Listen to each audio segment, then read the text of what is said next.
अब ये थोड़ा इसकी ब्राइटनेस में आएगा। चलो इधर देखो, अब फाइनल ईयर के अंदर देखो फाइनेंशियल मैनेजमेंट जो है ना, इसके अंदर आप ये पूरा का पूरा प्रैक्टिकली सब्जेक्ट है, प्रैक्टिकल, ठीक है, जो बहुत इजी है, कुछ भी नहीं इसके प्रैक्टिकल मान लो आप, ठीक है। और सबसे बढ़िया चीज में ये एक क्वेश्चन अपन करेंगे ना, उसके जैसे कि जैसे 4 से 5 क्वेश्चन आपको मिलेंगे, ठीक है, इस चैप्टर में नहीं, जो अभी अपन स्टार्ट करने वाले हैं आगे वाले चैप्टर्स में। तो आपके लिए जैसे 50 क्वेश्चन है, 50 में से अगर मैं 15 क्वेश्चन भी करा दूंगा तो बाकी आप खुद होमवर्क कर सकते हो, ठीक है। और ज्यादातर मैं क्वेश्चन आपको ये सब होमवर्क देने वाला हूँ। अभी जो चैप्टर है ना पूरा किससे रिलेटेड है पता है? Financial management. फाइनेंस का अपने को क्या करना है? मैनेजमेंट करना है। फाइनेंस का मैनेजमेंट करना अपने को।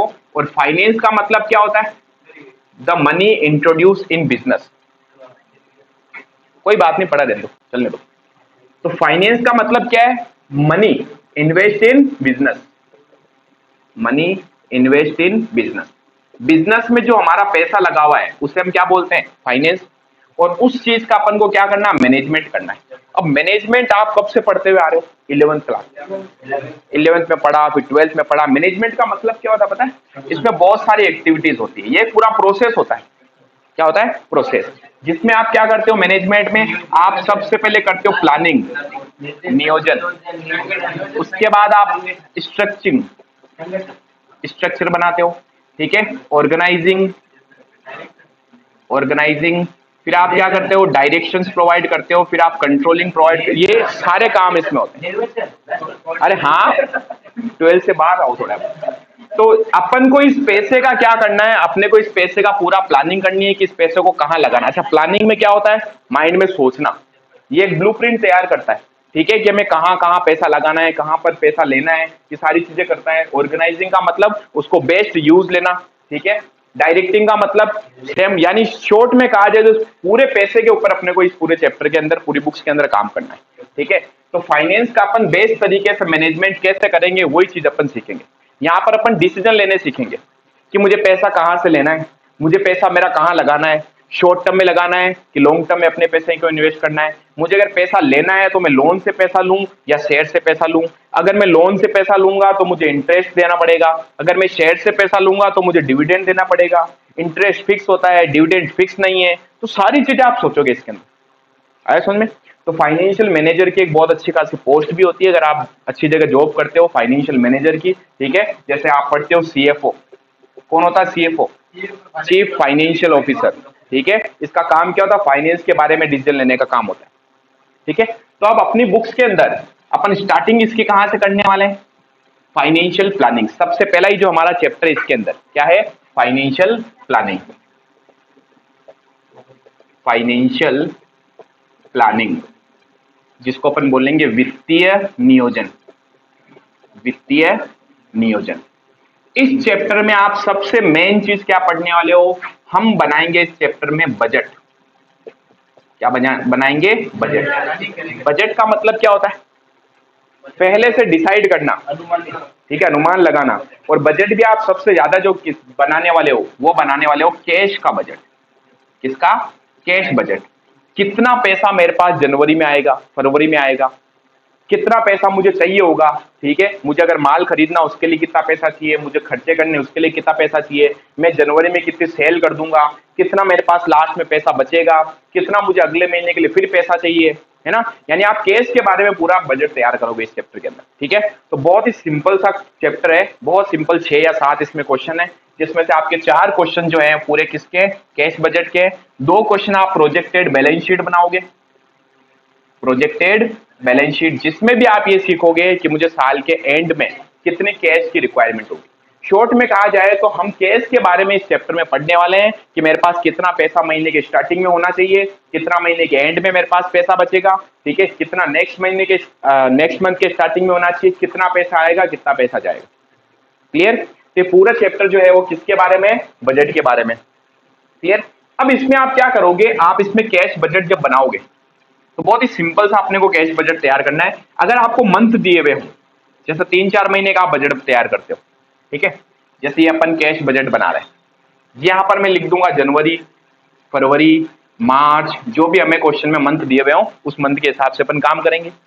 ये हमारा पूरा पर्टिकुलर का एक कॉलम होगा, ठीक है। सबसे पहले आप यहां पर लिखोगे बैलेंस साल, इस जनवरी के स्टार्टिंग में कितना बैलेंस है, फरवरी के स्टार्टिंग में कितना बैलेंस है, मार्च के स्टार्टिंग में कितना बैलेंस है। फरवरी का बैलेंस कहां से आएगा, जनवरी के एंड से।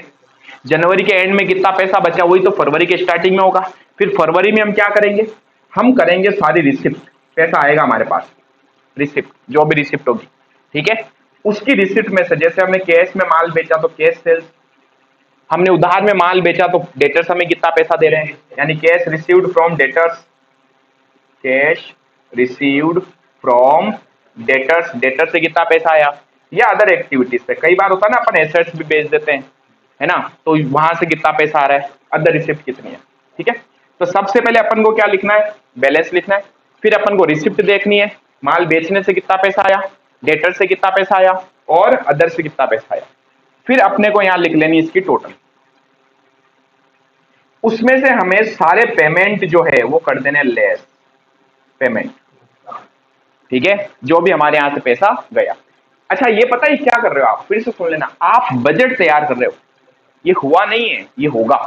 आप पहले से पूर्वानुमान लगा रहे हो, बजट का मतलब ही क्या है, पहले से डिसाइड कर लेना कि फ्यूचर में क्या होगा, ठीक है। आप देख रहे हो अभी, आप पता कहां बैठे हो, आप नवंबर या दिसंबर में बैठे हो और आप जनवरी फरवरी मार्च की प्लानिंग कर रहे हो। आप ये देख रहे हो जनवरी में मेरे पास कितना पैसा होगा, जनवरी में कहां से पैसा आएगा, जनवरी में कहां पैसा जाएगा और कितना पैसा बचेगा, ये सारी फोरकास्टिंग है, ठीक है। तो यहां पर हमारे पास पैसा आ चुका है, टोटल हमारे पास रिसिप्ट जो थी वो इतनी आ गई। अब हम पेमेंट करेंगे। पेमेंट में हम क्या क्या कर सकते हैं, कैश में माल खरीद सकते हैं, कैश परचेज। उधार में अगर माल खरीदा तो क्रेडिटर्स को हम पे करेंगे, तो paid to creditors, paid to creditors, ठीक है। खर्चे हो गए हमारे, एक्सपेंस का भी भुगतान कर दिया हमने, एक्सपेंस सैलरी पे कर दी, रेंट पे कर दिया, है ना, ये सारे टैक्सेस अगर कुछ हैं तो टैक्स वगैरह हमने पे कर दिए, ठीक है। और अदर कोई हमारे पास पेमेंट हुआ तो अदर हमने पेमेंट कर दिया, ठीक है। तो ये हमारी टोटल रिसिप्ट आ गई, इसको नाम दे देते हैं अपन ए। फिर यहाँ आ जाएगा टोटल पेमेंट, जिसको हम नाम दे देते क्या, बी, टोटल बी पेमेंट। और फिर अपन निकालेंगे यहाँ पर बैलेंस, ये हमारे मंथ का एंड का बैलेंस होगा, ये बैलेंस बीडी एंड ये बैलेंस सीडी।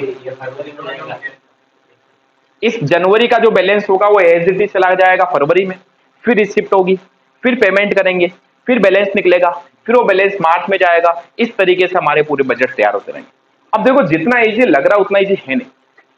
अब इसमें होने वाला क्या है, क्वेश्चन में ये होगा, क्वेश्चन आपको कैसे लैंग्वेज लिखेगा सुनना। वो कहेगा हमने जनवरी में 10 लाख का माल बेचा, कितने का, 10 लाख का, जिसका आधा तो हमने कैश में बेच दिया, ठीक है। तो जनवरी में हमें जो माल बेचा टोटल 10 लाख की सेल दी, तो बताओ कैश सेल्स कितनी होगी, 5 लाख की, तो पैसा तो 5 लाख ही आएगा, लिख दिया। फिर ये आपको बोलेगा जो शेष बचा उसके आधे हिस्से का भुगतान अगले महीने, और शेष का आधा अगले महीने, और लास्ट जो बच गया उसका भुगतान अगले महीने। अब मजेदार पॉइंट ये है सर, ये तो समझ में आता है, अब फरवरी में माल बेचेंगे, अब फरवरी में क्या क्या आएगा, कैश सेल्स होगी, कुछ पिछले साल का आएगा, कुछ हो सकता है उससे पिछले साल का आएगा, समझ गए। तो इस तरीके से थोड़ी लैंग्वेज घुमाएगा, ठीक है। अगर हल्का सा कॉमन सेंस इस पे ये अपन अप्लाई करेंगे तो आराम से अपन इस क्वेश्चन को सोल्व कर सकते हैं। कैश बजट बहुत इजी है, क्लियर। अब इस फॉर्मेट को एक बार एज इट इज उतार लो, इसका एक क्वेश्चन करते हैं बढ़िया वाला। गवर्नमेंट के बजट तैयार करने के तरीके अलग हो सकते हैं, ताकि फोकस हो जाए। अब देखो फर्स्ट क्वेश्चन भेज दिया ग्रुप में, निकालो फटाफट। इजी क्वेश्चन है, अच्छे से समझना, क्योंकि इसके बाद मैं आपको 2-3 क्वेश्चन होमवर्क दूंगा, ठीक है।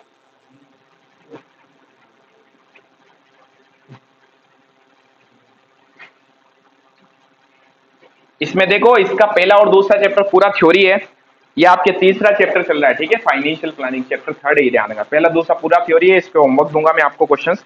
अब एक बार पूरे अच्छे से इस क्वेश्चन को पढ़ना। मेरिट फ्रूट कंपनी की रोकड़ आवश्यकताएं निम्न समंकों के आधार पर जून 2015 के लिए अनुमानित कीजिए। एस्टिमेट कैश रिक्वायरमेंट, अपने को कैश रिक्वायरमेंट निकालनी है of the merit fruit company for जून 2015। एक ही महीना है, अरे रईस हो, एक ही महीना है हमारे पास में। On the basis of the following data. अब देखो एक महीने की चीज इसने पूछी अपन से, जून के अंदर हमें कितना पैसा चाहिए होगा, ठीक है। यानी जून का ओपनिंग और क्लोजिंग बैलेंस आपको कैलकुलेट करना है। अब इसने सेल दे रखी है आपको, फरवरी 2015 में आपने 25,000 की सेल की, मार्च में आपने 20,000 की सेल की, अप्रैल से जून तक आपकी हर महीने की सेल 30,000 रुपए। समझ गए? फरवरी, मार्च, अप्रैल, मई और जून, ये इसने डेटा आपको दिया। हाँ, रफली half the sales are for cash. क्या बोला? आधी सेल जो है वो कैश में होती है। तो बताओ जनवरी में फरवरी में जो माल बेचा होगा उसका आधा पैसा तो आपको फरवरी में मिल जाएगा, और बाकी जो आधा पैसा बोला ना उसके लिए ध्यान से पढ़ो। 90% ऑफ द क्रेडिट सेल्स, उधार जो सेल है उसका 90% जो पैसा है वो आपको collected in the month following. Following मतलब क्या हुआ? Next month. फॉलोइंग मतलब होता अगला। 90% आपको अगले महीने मिलेंगे। यानी एक चीज बताओ, फरवरी में जो माल बेचा, ठीक है, पहले तो इसकी लैंग्वेज समझो, है कुछ भी नहीं। फरवरी में जो माल बेचा 50% तो कैश में था, तो ये तो इसी साल मिल जाए, इसी मंथ मिल जाएगा आपको। रिमेनिंग जो बचा 50%, इस 50% का 90% आपको पैसा कब मिलेगा? मार्च में। निकाल लेंगे। और आगे क्या बोला? And the balance 1 month after, और जो बैलेंस बच गया यानी 10% वो मिलेगा आपको अप्रैल में। मार्च में क्यों मिलेगा भाई? 90% तो अगले महीने, और जो बच गया उसका बैलेंस अगले महीने, उससे अगले महीने। ठीक है, समझ में आया पॉइंट? ठीक है, आगे। Fruits are always brought for cash. Fruits जो आपका काम ही फ्रूट का है। फ्रूट हम हमेशा क्या करते हैं? कैश में खरीदते हैं। Of the cash discount of 5%, यानी हमें डिस्काउंट भी मिलेगा 5%, कम कर देंगे। ठीक है, मिलेगा डिस्काउंट। बेटा माल खरीदते तो डिस्काउंट मिलता है, और माल बेचते तो डिस्काउंट देते हैं, यानी हम कम रेट पर माल खरीदेंगे, तो जब परचेज करेंगे तो कम कर देंगे 5%। और आगे लिख दिया the fruit budget for the second quarter April June, अप्रैल मई और जून, सेकेंड क्वार्टर की बात कर रहा है। ठीक है, इसमें हमारी जो परचेज थी 15,000 बास्केट पर मंथ थी। हर महीने आप 15,000 बास्केट परचेज करते हो, और एक बास्केट जो है वो ₹1 की पड़ती है।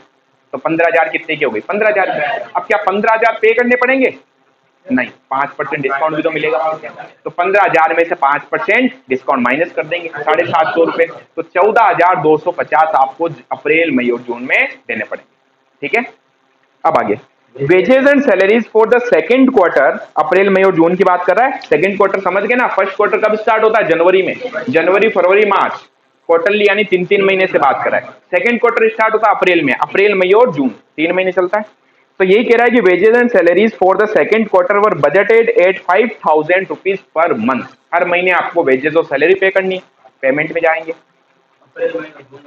हाँ, manufacturing and other expense budget for the quarter are cash expense 4,500। अब देखो क्या बोला इसने, क्वार्टरली जो खर्चा दिया है ना इसने कैश बजट का, वो ₹4,500, ये क्वार्टरली बजट है। क्वार्टरली मतलब पूरे 3 महीने का इसने 4,500 लिखा है। इससे पहले इसने हर महीने का बताया। अब ₹4,500 3 महीने के लगे, तो हर महीने के ₹1,500। ठीक है, फिर आगे लिखा डेप्रीशिएशन। अब मुझे एक बात बताओ, हम क्या बना रहे हैं? हम बना रहे कैश बजट। क्या डेप्रीशिएशन से कभी कैश कम होती है? क्या नहीं होती।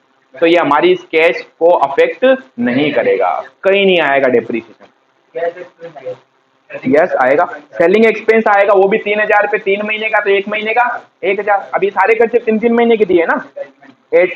एडवर्टाइजमेंट एक्सपेंस अप्रैल एंड मई का ही हुआ खाली 2,000। इसका मतलब अप्रैल और मई का ही लेना है, जून में लगा ही नहीं, ₹1,000। क्लियर हुआ पॉइंट? अब हमें क्या करना है? बनाना है बजट। देखो सिंपल है, मैंने कहा ना, एक बार लैंग्वेज अगर अच्छे से समझ लोगे। क्या हिंदी आएगी आपके भविष्य में, आएगी हिंदी। अभी प्रश्न संख्या 1 पर आ जाएं आप। हाँ, अच्छा, बजट कब से अब स्टार्ट करूंगा? जो मंथ दिए हुए आपको। परचेज कब की दी, सॉरी सेल कब की दी आपको? फरवरी से स्टार्ट कर दें, तो फरवरी, मार्च, अप्रैल, मई और जून। आ गया? अब देखो अपने को ओपनिंग बैलेंस दिया है क्या इसने क्वेश्चन में कहीं पर भी?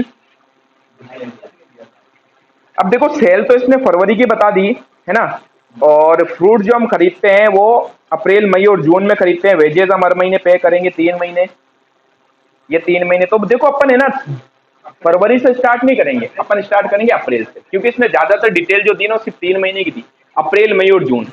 फरवरी में सैलरी वगैरह ये सब कुछ नहीं बोल रहा। लास्ट वाले एक्सपेंस जो दिए वो सब 3-3 महीने के दिए आपको। तो अब अपन क्या करेंगे, 3 महीने का ही बनाएंगे बस, इतना क्यों करें। सीधा आ जाएंगे कहाँ, अप्रैल, मई और जून, बस, ठीक है। ये है हमारा क्या, कैश बजट, पर्टिकुलर। सबसे पहले यहां लिखना बैलेंस, आप चाहो तो इसको लिख सकते हो क्या, ओपनिंग बैलेंस। फिर हमें रिसिप्ट होगी, अब रिसिप्ट कहां से होगी उसको ध्यान में रखना है। फिर अपन पेमेंट्स करेंगे, ठीक है। पहले अपन सारे रिसिप्ट की बात करते हैं। रिसिप्ट में सिर्फ सेल के बारे में जिक्र किया, एक तो कैश सेल्स हो रही है और एक हमें रिसीव होगा डेटर से, कैश रिसिप्ट फ्रॉम डेटर्स। अब मुझे एक बात बताओ, कैश सेल्स जो है वो तो आपको 50% जो है, 50% वो सेम मंथ की मिल जाएगी, सेम मंथ। अरे समझ में। रिसिप्ट फ्रॉम डेटर्स में 2 चीजें आने वाली। अप्रैल में क्या मुझे कुछ भी डेटर से मिलेगा, नहीं मिलेगा। क्यों, क्योंकि हमने मार्च में माल नहीं बेचा होगा, समझ लो। सेल भी अपने को 3 महीने की दी है, तो अपन 3 महीने की बात करेंगे। तो क्या मैं कह सकता हूं 90% ऑफ क्रेडिट सेल्स बिफोर या प्रीवियस मंथ, ऐसे लिखते हैं, पिछले महीने में जो सेल करी उसका 90%, सेल भी कौन सी, क्रेडिट सेल्स, ठीक है, उसका 90% आपको इस मंथ मिलेगा, ठीक है, समझ में आता है। फिर क्या मैं कह सकता हूं 10% of credit sales, previous to previous month, ज्यादा बेटर यही है, प्रीवियस टू प्रीवियस मंथ। इसका मतलब क्या हो, प्रीवियस मतलब पिछला। मुझे एक बात बताओ, अप्रैल में जो माल बेचोगे उसका आधा तो इस साल मिल जाएगा, और जो आधा बचा उसका 90% अगले महीने मिलेगा।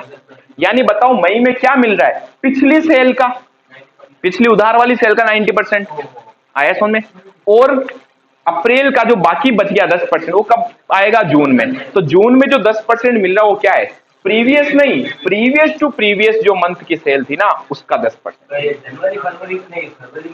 लेना ही नहीं है, क्योंकि अपन को डिटेल ही नहीं दी। अपन को डिटेल कौन सी दी, अप्रैल मई और जून की, सारी डिटेल जो अप्रैल मई और जून की दे रही है। ये भी अपने को कैश बजट बनाते टाइम थोड़ा ध्यान रखना, ठीक है। तो ये तो हो गया। अब बात करते हैं, देखो अप्रैल में जो माल बेचा, बताओ जरा कितना माल बेचा, सेल दे रखी है क्वेश्चन में। अप्रैल की सेल कितनी है, 30,000। 30,000 का आधा 15,000। और पता अप्रैल मई जून में सेम में सेल हुई थी 15,000 और 15,000, ठीक है। फिर बात करते हैं अप्रैल में जो बाकी 15,000 है उसका 90% मई में मिलेगा। 15,000 का 90% करो, कैलकुलेटर दो एक मुझे फटाफट इधर।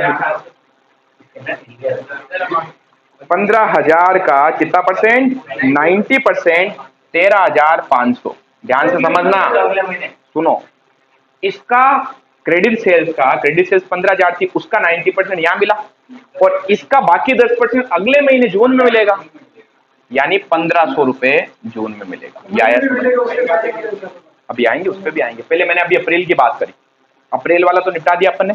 अप्रैल का अप्रैल में मिल गया, मई में मिल गया, जून में मिल गया। अब बात करते हैं, हमने मई में सेल करी, उसका 50% मिल गया, और जो बाकी बचा उसका 90% कब मिलेगा, अगले महीने 13,500। और इसका बाकी 10% कब मिलेगा, जुलाई में, बनाना ही नहीं जुलाई का, ठीक है। फिर बात करते जून में। जून में 30,000 का माल बेचा, आधा तो इसी साल आ गया, और बाकी जो बचा उसका 90% अगले महीने, नहीं बनाना, 10% उससे अगले महीने, नहीं बनाना। आया सुन में, चलो कुछ तो खोपड़ी में घुसा आप लोगों के। ये तो रिसिप्ट की बात आती है। अभी सारी रिसिप्ट नहीं लिखनी क्योंकि बैलेंस भी आएगा। अप्रैल में तो बैलेंस नहीं होगा, लेकिन मई, अप्रैल का क्लोजिंग बैलेंस, मई का ओपनिंग बनेगा। बोलो, मई में पिछले महीने की सेल का 90% मिल गया। मार्च की सेल लेगी नहीं, तो मैं और क्या कह रहा हूँ, अपन अप्रैल मई और जून की ही लेंगे क्योंकि डिटेल ही सिर्फ इतनी देर। समझ में आ रहा है कि नहीं आ रहा, बाउंस हो गया। लेकिन हाँ ये सही बोल रहे हैं, अपने को फरवरी और मार्च की सेल तो दे ही रखी है। परचेज वर्चेज तो नहीं दिया, लेकिन सेल तो दी ना, तो सेल दिए तब तो आएगा डेफिनेटली। बताओ क्यों? पिछले वाले महीने नहीं लेंगे तो ये ओपनिंग में फर्क आएगा, क्योंकि पैसा तो आया ना। अच्छा हुआ पॉइंट। अब देखो मुझे एक बात बताओ, अप्रैल में जो बचा 90% ये वाला, ये कौन सा होगा? अप्रैल में कौन सा मिलेगा जो हमने जस्ट पिछले महीने यानी मार्च में जो सेल करी? मार्च में 90 मिलेगा। मार्च में सेल कितने की हुई? मार्च में सेल 20,000 की हुई। 20,000 का आधा 10,000 तो आपको मार्च में मिल गया होगा। 10,000 का 90% 9,000 आपको मिलेगा अप्रैल में। सुनना, और जो 1,000 बच गए वो कब मिलेगा? वो अगले महीने मई में 1,000। क्लियर? ये तो आ गया। फिर सुनो, अब फरवरी में हमने माल बेचा, आधा तो फरवरी में मिल गया, और जो बचा उसका 90% मार्च में मिला, और जो बचा उसका बाकी 10% अप्रैल में मिला होगा। तो देखो मैं एक बार लिख दूं, ये मार्च वाला है, ये मार्च वाला है, ठीक है। चलो इसको लिखने से मतलब नहीं है। हाँ, फरवरी की सेल कितनी थी? 25,000 का आधा 12,500, उसका 90% मार्च में मिल गया, उसका 10% यहाँ आएगा 1200। आया समझ में? ये हो गई हमारी क्या? Total receipt. टोटल ए, इसको ए नाम दे देते हैं, ये ए नाम इधर लिखते तो ज्यादा बेटर था। बेटा फरवरी में फरवरी का पैसा आधा मिल गया, जो बचा उसका 90% मार्च में मिला, और जो बच गए वो अप्रैल में मिले। फरवरी में कितना माल बेचा? 25,000 का आधा 12,500 तो उस टाइम मिल गए ना, तो बाकी तो 12,500 ही बचा। 12,500 का 10%, ठीक है। चलिए अब आते हैं पेमेंट्स में, बी साइड। अब पेमेंट आपने क्या क्या किया? पेमेंट में सबसे पहले क्वेश्चन ने क्लियरली बोला हमने माल खरीदा तो हमने कैश में परचेज करी, कैश परचेज, ये पूरी कैश में हो रही है। लेकिन हम 15,000 में हर महीने माल खरीद रहे हैं, जिस पर आपको 5% मिल रहा है डिस्काउंट। 15,000 का 5% 750 आपको डिस्काउंट मिल जाएगा, तो 14,250 हर महीने पे करने। 14,250। हाँ, कैश परचेज के बाद में नेक्स्ट पॉइंट क्या है? देखो, वेजेस एंड सैलरी। वेजेस पे करिए हमने। अब वेजेस कब पे कर रहे हैं? वेजेस पे कर रहे हैं अगले महीने, कर रहे हैं अगले महीने में। Wages for the second quarter budget. अच्छा, अगले महीने की हो तो सेम मंथ में ही पे हो रहा है 5,000 रुपए। तो बस वेजेस एंड सैलरी हर महीने कितनी है? 5,000 5,000 5,000। नहीं, अगले क्वेश्चन में आ जाओ। अब नेक्स्ट पॉइंट देखो क्या कह रहा है, मैन्युफैक्चरिंग एंड अदर एक्सपेंस। अब ये जो खर्चे दिए हुए आपको 3-3 महीने के दिए हुए। सबसे पहले कार कैश एक्सपेंस। अब कैश एक्सपेंस जो है वो हर महीने का कितना हुआ? 3 महीने का 4,500 दिया हो तो हर महीने का कितना होगा? 1,500 1,500 1,500 1,500। ठीक है, ये तो सेम मंथ में पे हो रहे हैं। नेक्स्ट, डेप्रिसिएशन आएगा ही नहीं, क्योंकि डेप्रिसिएशन से हमारे यहाँ से कैश छोड़ी जाती है। सेलिंग एक्सपेंस 3,000 था 3 महीने का, तो हर महीने का 1,000 रुपए। ठीक है, यहाँ लिख देना ये जो 4,500 था डिवाइड बाय 3। फिर अगला कौन सा? Selling expense. पहले सेलिंग तो लिख दें। सेलिंग एक्सपेंस, सेलिंग एक्सपेंस जो है वो 3,000 रुपए के हुए 3 महीने के, तो हर महीने के 1,000 1,000 और 1,000। नहीं, वो एडमिनिस्ट्रेटिव में, एडमिनिस्ट्रेटिव एक्सपेंस कह रहा 2,000 हुए खाली अप्रैल और मई के। अप्रैल और मई के, जून में हुआ ही नहीं। हमने कहा ठीक है, जून में तो खाली छोड़ देते हैं। तो एडमिनिस्ट्रेटिव एक्सपेंस, एडमिनिस्ट्रेटिव एक्सपेंस जो है वो 2,000 डिवाइड बाई 2 महीने में बांटना है। अप्रैल में 1,000, मई में 1,000, जून में नहीं हुआ। अब अपन करेंगे टोटल। अप्रैल का दिया ही नहीं अपने को, जब दिया ही नहीं तो मानना जीरो है। देगा तो अपन लिख देते, नहीं दिया तो फिर कहां से लाएं? ढूंढना थोड़ी अपने को। अब देखो, अब एक एक महीने से अपन चलेंगे, हर महीने का बैलेंस निकालना, अगले महीने उसको आगे लेके जाना है। ठीक है, यहां बताओ ओपनिंग बैलेंस जीरो है, 15 + 9 + 1,250 25,250। फिर इस खर्चों की टोटल करते हैं। ये टोटल बी आया। पहले खर्चे निकालो तो सही। 14,250, 5,000, 1,500, 1,000, 1,000, 22,750। 25,200 आए, 22,750 गए, तो बचा हमारे पास बैलेंस 2,250। ये है बैलेंस सीटी, यानी कि क्लोजिंग बैलेंस। ठीक है, अब यही जो बैलेंस है, क्या हुआ भाई? मई का ओपनिंग बनेगा कुछ 14,250 प्लस 5,000 प्लस 1,500 प्लस 1,000 प्लस 1,000, 22,750 ही आ रहा है। 25,250 में से 22,750 गए, माइनस 25,250, तो 2,500, हाँ 2,500 रुपए। अब ये 2,500 अगले महीने का ओपनिंग बैलेंस बन गया, तो ये 2,500 यहां लिख दो। अब टोटल रिसिप्ट करेंगे, 2,500 प्लस 15,000 प्लस 13,500 प्लस 1,000, टोटल हो गए 32,000। इस 32,000 और फिर यहाँ पहले टोटल कर लो, 14,250 बराबर ही आ रही ना इनकी तो 22,750, तो 32,000 माइनस 22,750, 9,250। क्या समझे? पेट दुख रहा है तो थोड़ा यहाँ ध्यान लगा लोगे तो एक दो चीज समझ ही आएगी बेटा, बाउंस नहीं होगी कि भूख लग गई। 9,250 प्लस 15,000 प्लस 13,500 प्लस 1,500, 39,250। यहाँ इसकी टोटल 21,750 है ना, प्लस 5,000 प्लस 1,500 प्लस 1,000, 21,750। तो 39,250 माइनस 21,750, तो इस साल के एंड में नहीं सॉरी, जून के एंड में हमारे पास बैलेंस अवेलेबल होगा कितना? 17,500। यही पूछा है क्वेश्चन।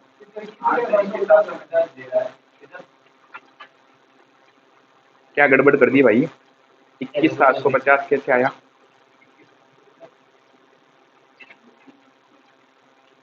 ये कैश रिक्वायरमेंट बोल रहा, बैलेंस नहीं बोल रहा। रिक्वायरमेंट मतलब अपने को पैसा कितना चाहिए होगा, इसकी टोटल करो। 21,750 कितना आ रहा है इसमें? हाँ, तो बस कैश रिक्वायरमेंट ही तो पूछी। अमाउंट कितना चाहिए अपने को खर्चों के लिए, ये चाहिए। बैलेंस कितना है? बैलेंस ये क्लियर। हाँ लिख सकते हो, आंसर में लिख दो लास्ट में, कैश रिक्वायरमेंट कितनी होगी?